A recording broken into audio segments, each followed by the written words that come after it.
Hey guys, welcome back to the channel, welcome to a new blog.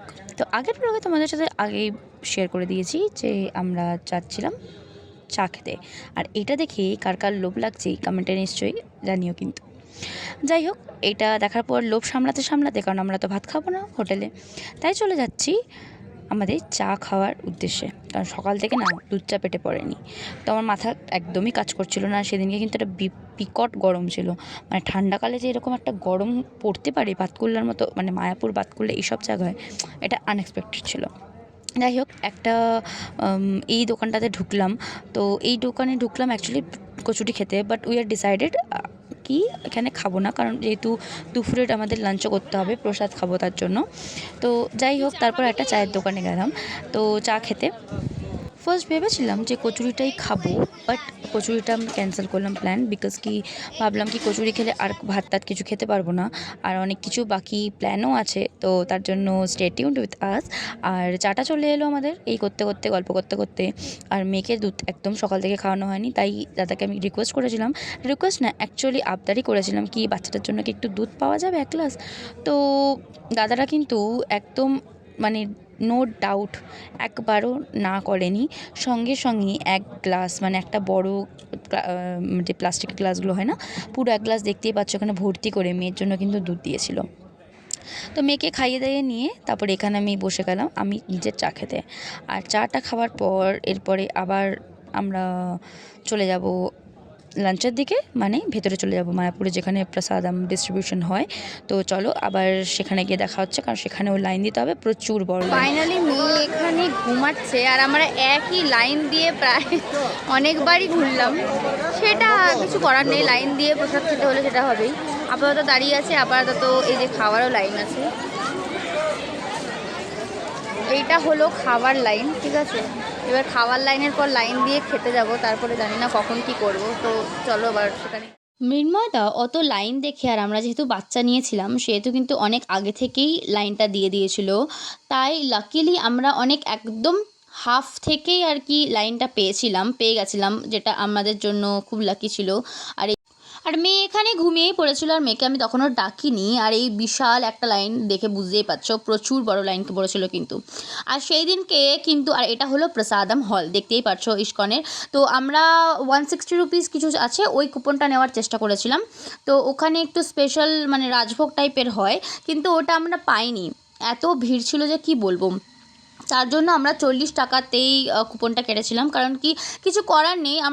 আমরা বললাম কি যখন ওটা পাওয়া যায়নি, কিন্তু খালি হাতে তো ফিরবো না বস, তো যেটা পাওয়া যাবে আমরা সেটাই আমরা অ্যাভেল করব। তো সেই জন্য এই 40 টাকা যেটা কুপনটা ছিল, আমরা সেই কুপনটাতেই আমরা চলে গেছিলাম খেতে সেদিনকার ভোগটা। তো এখানে বসে যাবো, এখানে এই প্রসেসটাই না আমার বেশ দারুণ লাগে। সুন্দর ছোটো ছোটো মানে একটু উঁচু করা, মানে একদম এক্স্যাক্ট সাইজ। মেয়ে ঘুমাচ্ছিল, মেয়েকে এখানে ডেকে ফেলেছি, কারণ মেয়েকেও আমি খাওয়াবো প্রসাদম। আর ওখানে যেহেতু ঝাল টাল অত থাকে না, আমার মেয়ে কিন্তু খুব ভালোই খাবে, সেটা আমি জানতাম। তো এখানে আমরা বসে পড়েছি, থালা টালা দিয়ে দিয়েছে, জলের গ্লাস দেবে, আর আমি এখানে একটু ক্যামেরাটাকে নিজে সেট করে দিলাম, কারণ খেতে খেতে ভিডিওটা তুলতে হবে না, কারণ কি আমরা সেদিনে কী কী খেলাম। আর এই যে প্রসেসটা, আমার কিন্তু এই প্রসেসটা বিশ্বাস করো এত ভালো লেগেছে, আর এত সিঙ্ক্রোনাইজেশন ওদের মধ্যে যে আমি কি বলবো। আমাদের মধ্যে কিন্তু এই সিঙ্ক্রোনাইজেশনটা খুব কম হয়, ইভেন বড় বড় কিন্তু ক্যাটারারদের মধ্যে অনেক টাইমে সিঙ্ক্রোনাইজেশনের প্রবলেম হয়, কিন্তু আমি এদের মধ্যে দেখলাম মানে ফাটাফাট এসে মানে দিয়ে যাচ্ছে। আর হ্যাঁ, পাত দেখলে হয়তো বুঝতে পারবে না আমরা সেদিনকে কী কী খেয়েছি, তাই একবার বলে রাখি। সেদিনকে আমাদের প্রথমেই এখানে চলে এসেছিলো খিচুড়ি, তারপরে খিচুড়ির পর দিয়েছিল এখানে সাদা ভাত। সাদা ভাতের সাথে দিয়েছিল একটা মটরশুঁটি আর আলু দিয়ে একটা ওই ঝাল ঝাল মতো একটা তরকারি, ঠিক আছে।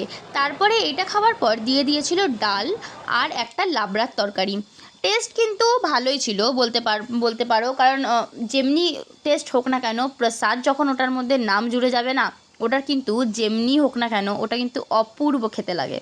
এটা আমি কেন, আমার মনে হয় আমার ভিউয়ার্সরা বা আমার যারা ভিউয়ার্স নয় তারা কিন্তু এটা এগ্রি করবে। যখন একটা খাবারের খাবারটা আমরা প্রসাদ হিসেবে গ্রহণ করি না, সেটার কিন্তু টেস্ট অপূর্ব হয়ে যায়। যাই হোক, আমরা এখানে খেয়ে দিয়ে হাত টাত ধুয়ে আবার বেরিয়ে পড়লাম জুতো নেওয়ার জন্য, কারণ জুতো নেওয়াটা is a most important part. কারণ আমরা জুতো কিন্তু বাইরে খুলতে হয়েছে, ভেতরে জুতো অ্যালাউড না। তো এই একটা জায়গায় আমরা জুতো টুতো রেখেছিলাম জুতো নেওয়ার জন্য, তো জুতোটা নিয়ে নিই, তারপরে তোমাদের সাথে দেখা হচ্ছে। হাই বলো, হাই বলো, হাই হাই বলো। কোন কই মাসি কই মা? বল আসি কই? তো ফাইনালি আমাদের খাওয়া দাওয়া ডান। এবারে আমরা নেক্সট আমাদের হ্যাঁ গীতা পিতা বলেছে জুতো পরা হবে, জুতো পেয়েছো সবাই সবার? আমরা সবাই জুতো পেয়েছি আমরা, এটাই বড় ব্যাপার। দেখো জুতো নিজে পেয়ে গেছে, এখন শুধু ওর জুতো বাকি আছে, ওর জুতোটা পরাতে হবে, ব্যাস আমাদের ডান। এবার আমরা এখান থেকে বেরিয়ে একটু ঘোরাঘুরি করবো, তো কোথায় যাচ্ছে সেখানে গিয়ে দেখা হবে। আরে ই কর, আমরা এখন বর্তমান সামনেটাই দাঁড়া। হাই বলে দে, হাই বলে দে, হাই। হাই বলে দে কি এই এখান থেকে ওই দেখ রে। যাই হোক করে জুতো টুতো পরে এই ভিড়টা দেখতে পাচ্ছ। আমাদের কিন্তু এই টাইমেও কথা ছিল যে মন্দিরের ভেতরে প্রবেশ করব, মানে গর্ভগৃহে, বাট পসিবল হয়নি, কারণ বাচ্চাকে নিয়ে না এত ভিড়ে আমি একদম রিস্ক পাইনি। মায়াপুরে বেশিরভাগ সবাই কিন্তু সন্ধ্যা আরতিটাই দেখতে, মানে প্রেফারেন্সটা তাই হয় সবার, যে দুপুরে ভোগ খাবো আর রাতে মানে সন্ধ্যাতে আর কি সন্ধ্যা আরতিটা দেখবো। তো আমাদেরও কিন্তু সেম প্ল্যান ছিল, কি তাই জন্য আমাদের ওই টাইমটা তো কাটাতে হয়। আমরা সবাই মিলে ঠিক করলাম কি ঠিক আছে অন্য টুকিটাকি এইসব এদিক ওদিক একটু ঘুরে টাইমটাকে একটু ইউটিলাইজ করি, কারণ কি সন্ধ্যা আরতি হতে তখন অনেকটাই টাইম বাকি ছিল। এই মানে ঠান্ডা লাগবে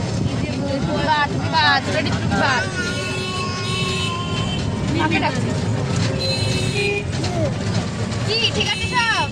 কোথায় যাচ্ছি কি যাচ্ছি আমরা কিছুই জানি না, এখন যাচ্ছি কোথায়? এখন যাচ্ছি আমরা ঘাটে, নবদ্বীপ ঘাটে। মানে লঞ্চে করে যাবো?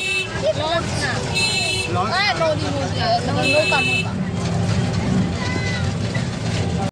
হ্যাঁ আমাদের ওটাই প্ল্যান ছিল কি নৌকা করে আমরা নবদ্বীপ থেকে মায়াপুর থেকে নবদ্বীপ যাব, বাট আনফর্চুনেটলি ওখানে আইয়া বড় একটা লাইন দেখে, এই যে দেখতে পাচ্ছ পেছনের লাইনটা দেখে, আমরা এই পেয়ারা মাখাটা নিয়ে ক্যান্সেল করে দেবো। ঘাটের থেকে এত ভিড় দেখে আবার ব্যাক টু মায়াপুর আমরা চলে এসেছিলাম। তারপর ঢোকার টাইমে এখানে একজন পরাচ্ছিল এরকম তিলক, আমি ছোটোবেলা থেকে কোনোদিনই আমার ঠাকুমা করতো, আমি ভাই কাটিনি, কিন্তু ওখানে গেছি এটা একটা ঐতিহ্য, তাই জন্য ভাবলাম একটু তিলক কেটে নিই সবাই মিলে, ভালো লাগবে দেখতে, ছবি টবি তুলবো।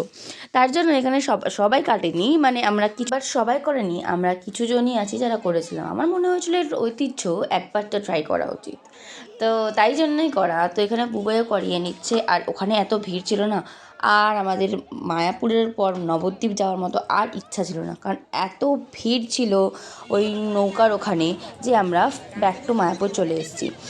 আমরা দেখে বুঝতেই পেরেছিলাম আমরা যদি ওখানে লাইন দিয়েও নৌকা পারাপার হই, তবুও আমরা কিন্তু মায়াপুর থেকে নবদ্বীপ মানে সন্ধ্যা গড়িয়ে রাত্রির হয়ে যাবে, তবুও পৌঁছাতে পারবো না। তার জন্য আমরা ফুললি বলেছিলাম কি না আমরা যাবই না, কি ওই দিকের পার্টটাই আমরা ক্যান্সেল করে দেবো।